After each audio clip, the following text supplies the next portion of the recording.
from Los Angeles, indeed. Well, not necessarily. I sometimes visit Los Angeles on my trip back home, but for the most part, I stay put in Orange County with my family. I'll sometimes go to Los Angeles to hang out with friends, but I am back overall. It's Peaches here. Hi. How's it going? It's Monday, January 26, 2026. If you want to get a hold of me, you can over at 208-535-1015. It's a mixture of both excitement and also sadness at the same time. Like, I don't know how to describe it. I'm excited I get to have something to do, but I'm also sad that I'm back at work and not hanging out all day, going to places that I want to go to. You know, vacation's fun and all, but it always comes to an end. It always comes to an end. Good things come to an end.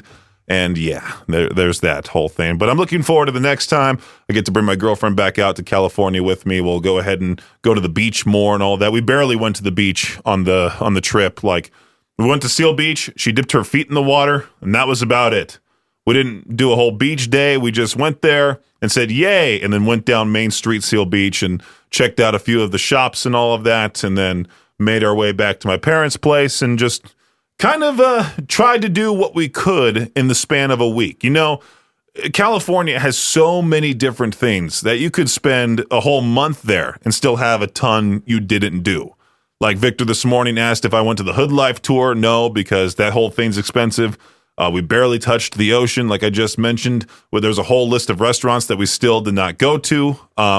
We'll just have that stuff to do when we get back. We did go to the Aquarium of the Pacific in Long Beach, checked out all the fish. I know the next time we go, we'll have to go to the LA Zoo because that's what my girlfriend really wanted to do, and we missed out on that. You know, there's a whole lot of stuff, but it's also very expensive, and also you have to pay for parking everywhere, which is one of the many things I love about living here in Idaho is that you don't have to pay for parking, you don't have to pay 10 cents per bag, all of that crap. So, yeah, hopefully there's some stuff to talk about this afternoon, because Victor did warn me it is a slower news day. There's a whole lot of tragedy in the news that I'm not going to necessarily cover because it's already on your Facebook feed, and as you probably know, I don't talk about politics at all on this program. I keep it fun and hopefully entertaining for you. Speaking of hopefully entertaining, I just recorded my reaction video to the new Megadeth Ride the Lightning cover that came out like this past Friday, January 23rd, when the album came out. I'm about to post that on our YouTube channel at KBear101RMG. You want to hear a first world problem? I'm sure you do. I'm sure you're excited that I'm back here entertaining you. I posted that I was back in the KBear101 Idaho Rock and Metal Facebook group. I got like 15 likes, and some of them were my family members and friends from back home. Like, hooray, Peaches is back. Anyway, I have this love-hate relationship with my belt.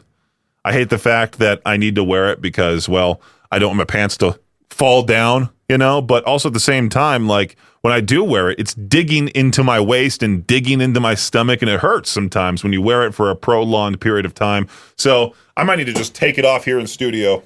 I'm just taking it off right now, actually. Sliding the thing off, you know? Why is it so warm? It's also hot in the studio, doing my live show. There's a secret sound suggestion. Peach's belt coming off and landing on the counter. There it is. Alrighty, well that's a break, I guess. Yeah, I'm already running out of content. We're barely starting the show. This is going to be terrific. Hollywood Undead now with Savior. There were a lot of shows that got announced when I was gone. I stay on top of things by when I see something on my Facebook feed on my phone, I screenshot the concert poster and save it onto my camera roll, so that way when I come back to work, I can see what shows got announced and then add them to our concert calendar. That's always available to you at riverbendmediagroup.com/calendar. You should take a look at it. I think there's like close to 80 shows on there. 2026 is looking to be a packed year when it comes to concerts.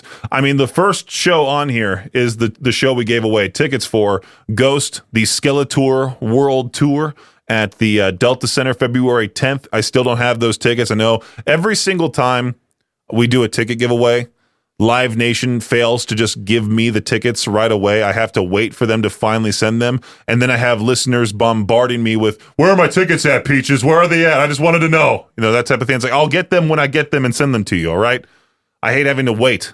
Live Nation sucking as per usual, Yeah, Ghost February 10th at the Delta Center, then also Bad Omens, Beartooth, and President February 22nd. Delta Center as well. Look at that show, man. There's too many coming up. I'm scrolling down here as I'm talking, and from now to about the end of April, early May is when I think there's way too many shows. I'm planning this back-to-back Salt Lake City trip to go see Slaughter to Prevail, Whitechapel, and Attila March 27th, and then the next day go see Lamb of God with Kublai Khan, Fit for an Autopsy, Sangui Sugabog at the Union in Salt Lake. Just do a 2-day span out there. Why not? I have this giant Whitechapel poster, courtesy of one of the former DJs here, Mohawk Mikey. He gave me a giant Whitechapel flag. It's like 4 feet by 5 feet. It's a huge thing. I definitely want to try to interview Phil Bozeman, get it signed by him. Have that up on my wall. Might as well get a signature on it. I stare at it every day because when I get home, I go on another computer and go on my PC and do more computer stuff. Too much computer work. I'm working that Monday through Friday, 8 to 5 life, where I'm on a computer all day. I'm on 4 monitors here. And then I go home and spend more time on the computer. Anyway, go check out that concert calendar. It's always available to you. riverbendmediagroup.com/calendar. There's even a concert calendar shortcut on the K-Bear 101 app. I have been bombarded with those constant advertisements for sites like, ZipRecruiter, Indeed. And those sites, honestly, they suck. I've tried using them in the past, and they're just downright awful. What works great and is also highlighting jobs right here in the area? HireEastIdaho.com. I want to talk about this particular job, for example, here, working for State Farm as an insurance account representative. There's a few of the requirements here, like must obtain Idaho property and casualty insurance licensing before hire, experience in customer service or sales. That's obvious. You need to have that. You need to be detail-oriented, able to multitask, communication, interpersonal skills as well. If that feels like the right role for you, an insurance account representative for State Farm, go to HireEastIdaho.com and apply. All right? Make sure to do so. Find yourself a new career in 2026.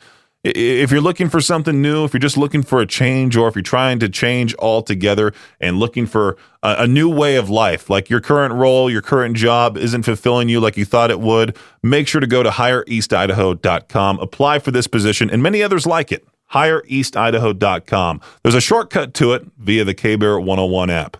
I honestly don't even want to talk about sports after what happened to the LA Rams last night. But anyway, last week, the Buffalo Bills, they fired their head coach, Sean McDermott. So now, of course, the team is looking to replace McDermott. On Friday, they brought in former quarterback Phillip Rivers for an interview. He has head coaching experience at St. Michael Catholic High School in Fairhope, Alabama. That's about it. Whoever gets the job with the Buffalo Bills will have big shoes to fill, especially since many fans are upset that Sean McDermott was fired and have actually set up an online petition to pressure the team into hiring him back. On Friday, the NCAA gave the green light for Division I teams to wear commercial patches from paid sponsors on uniforms and equipment starting this August. Each team can rock up to two 4 square inch logos to help pay for players, which pretty much will turn student athletes into walking billboards for the regular season. Some number crunchers at CNBC ranked 75 universities in terms of just how much the athletic program would be worth as if it was a business. A shocking 13 schools have athletic departments that are worth more than $1 billion. Texas at number 1 with $1.5 billion. Ohio State, $1.35 billion. Texas A&M at number 3. Georgia at 4. Michigan at 5. I don't want to go down through this whole list, but you get the gist of it, right? That does it for your Shot Clock Sports Update right here on K-Bear 101.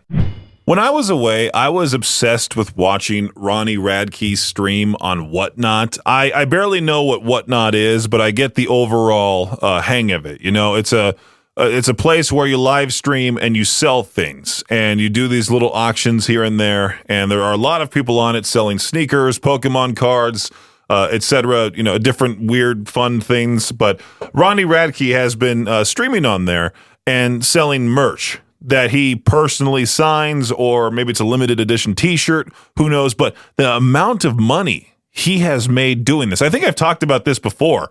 When he first started, he made over like $100,000 just by selling merch on there. And he's doing this thing currently. I believe he's live even now. Somebody from his team, I believe, is also handling most of the live stream. Like, he's not there for the entire thing, obviously. When you're rich like him, you can just have other people work for you, But I believe there's one or two dudes doing his live streams for the most part, and then he'll pop up occasionally, and then that's when everybody goes into the room or goes and watches the live stream. And you should see the amount of money these people are spending. They gave away VIP for life. Somebody spent $6,800 on that. I'm just thinking, like, how do you have that much money to just spend on whatnot, especially? Like, if you're sitting there, you're like, I have this extra $7,000 just burning a hole in my pocket. What should I do with it? And then they just see Ronnie selling VIP for life and go, oh, okay, that's where I'll spend it. Hopefully that person's not married, because I could only imagine if, like, me and my girlfriend, once we get to that eventual stage and everything, and I tell her that I just spent $7,000 on VIP for life when Fall in Reverse comes to town. I guess I'll get to meet the band and everything. And usually when you do a VIP at a concert, a VIP experience, you get to see the band for like 10 seconds. And then they go, okay, cool, thanks, next person. This person gets to do that at every show. And what's even funnier is that, what if they become too much and they attend every show, or they go to multiple shows in a row and attend VIP, and like Fall in Reverse gets creeped out, but that person did just give the band almost $7,000. Again, you should check out Whatnot and go watch the Ronnie Radke live stream, and maybe laugh at a few of those people that are spending ridiculous amounts of money, like on a Falling in Reverse t-shirt. I saw someone bought one of those for like $55. I would never buy a t-shirt for over like $25, $30. So I have officially transitioned from Xbox gaming to PC gaming. I still have my Xbox Series X at my place, but I canceled Xbox Game Pass Ultimate. I thought it was quite shady that Microsoft amped it up to $30 a month, which is actually quite ridiculous, especially for the lack of games they put out there for you to play on the Xbox Game Pass. So I got rid of that. I only use my PC to really game now. And hopefully I can keep this thing updated. I don't really know much about computer parts. Luckily, I do have some people here in the building that are especially good at building computers and all of that, like Jade, Victor, Josh, But I was reading here about the PlayStation 6. I can't believe we're already on the PlayStation 6. I remember getting the PS3 as a kid. My parents, they're the best parents ever, and I cannot emphasize that enough. They got me a PS3 when it first came out. It cost them like $700 at the time to get me a PS3. I played it for like a year or two and then went, Mom, Dad, all my friends are on Xbox. Can I get one of those instead? And at one point I had both systems. Anyway, gamers looking for the next generation of consoles might have to wait quite a bit longer. Analysts now expect the PlayStation 6 to be delayed well beyond its original 2027 window. There's rising production costs and soaring RAM prices that are forcing Sony to extend the life of the PS5, a move that has caused a dip in Sony's stock prices as investors are figuring out what to do during this cycle of stalled consoles. I mean, it's quite crazy to think that Grand Theft Auto 5 came out in 2013. The woman in the bikini on the loading screen, she's holding an iPhone 4. We're on the iPhone 17 now. Quite ridiculous, right? I think I have the iPhone 14, and I'm 3 generations behind.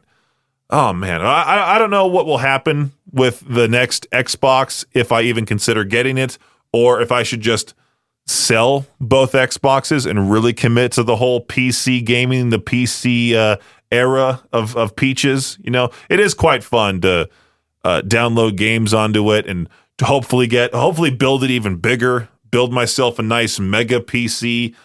get a better graphics card, eventually get that top tier PC that I want. I think pretty soon I'm going to start streaming. And when that happens, I'll keep you updated on my Facebook profile, my social media pages at Brendan Peach. When I was back home in California for the past week, I was telling people that you can simply listen to K-Bear 101 in Southern California, or anywhere else for that matter, by simply going to kbear.fm. It's that simple, honestly. If you're at work and you are just like bored out of your mind, you want something to entertain your ear holes while you're doing your job, that type of thing, kbear.fm.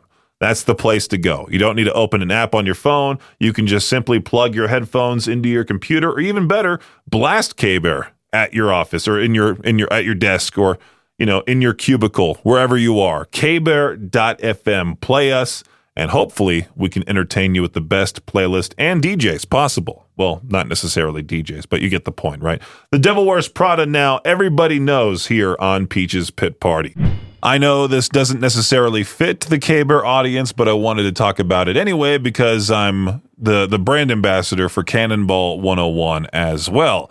If you want to win tickets to go see Devo, the Whip It band with the funny hats, those red hats they wear, they're bringing the Mutate Don't Stagnate tour to the complex in Salt Lake City. I need to see the date on that. I believe it's April 7th, if I'm not mistaken. I do have the official poster on our Facebook, April 7th. Okay, there we go. I pulled it up. Devo, the Mutate Don't Stagnate tour, April 7th, the complex in Salt Lake City. If you want to win tickets to that show, all you have to do is sign up within the app. There's a form on the K-Bear app. There's a form on the Alt app. There's also a form on the Cannonball 101 app. Sign up once on all three apps, and boom, you get 3 entries into the drawing. We'll be drawing winners for this on Friday, and then we're starting another ticket giveaway for a different show this Friday. Stay tuned for that. Make sure to sign up if you want to win Devo tickets. Right now, I got some Set It Off with Rotten. It's Peach's Pit Party on K-Bear 101. It's Peach's Pit Party right here on K-Bear 101. I saw this question pop up. Why not talk about it? What's something everyone romanticizes but is actually terrible? Expensive weddings, one of the answers. If you have the money to spend, good for you. But if you're going into debt for a wedding or blowing out your savings for a one-day celebration, then it's just such a bad decision. And I'm the type of guy that I really want to have a grand wedding. I don't want to be that guy that just, goes to Vegas and has the cheap little dumb ceremony. I mean, it's not necessarily, I shouldn't say dumb, because, that might be someone else's dream. And every couple does their wedding their own way. I've always wanted to be the guy that invites everyone that I know to such a big day where Peaches finally finds love, Grand public proposals. Another one of those where it just depends on who you're proposing to. Do they want to have all the attention on them? Do they want to have something private, intimate? What's something everyone romanticizes but is actually terrible? Being the special soul who can tame the bad guy. All right, that's a funny answer. A hustle culture. It's just burnout wearing a motivational quote. Yeah, saying that you worked a 16-hour shift out in construction. I mean, that's nothing to be really proud of. I mean, you're just working yourself away. This one made me laugh. A suitor that won't give up. It's not romantic. It's super creepy. And yes, it's just as bad when it's a woman. I mean, you ever go up to your grandparents and ask, hey, how did you guys meet each other? And then your grandpa says, like, well, I used to stalk grandma outside her work and follow her home. And then by the 8th time I did it, that's when she fell in love with me. It's kind of like one of those stories. The Old West is another answer here for what's something everyone romanticizes but is actually terrible. Literally yesterday, we were watching A Million Ways to Die in the West. You got to think about how actually horrible the Old West is. I'm glad that movie points that out. You die very early. The food, the living conditions, the medical care available. Can you imagine living in Arizona or Texas with no air conditioning? You can't shower, so you're going to smell horrible. Red Dead Redemption 2, living in that era, sounds like a complete and utter nightmare. Today is such a slow news day that I'm reading here about a cow that picked up a broom and scratched herself with it. This pet cow in Austria started using a broom to scratch herself, the first ever documented case of bovine tool use. Yeah, that exists. For the first time ever, not only using a tool, but selecting which part to use when scratching at different parts of her body. Imagine being the farmer who has that. Was he just recording? Am I looking at a video here of the actual thing? Did they just know that this cow could do this and said, all right, you know what? Let's give the cow a broom. Let's pull out our phone, record this. I'm actually watching the video here. Yeah, she's using the, not the bristle end, but the stick end to scratch her belly. And she picked it up with her super long cow tongue.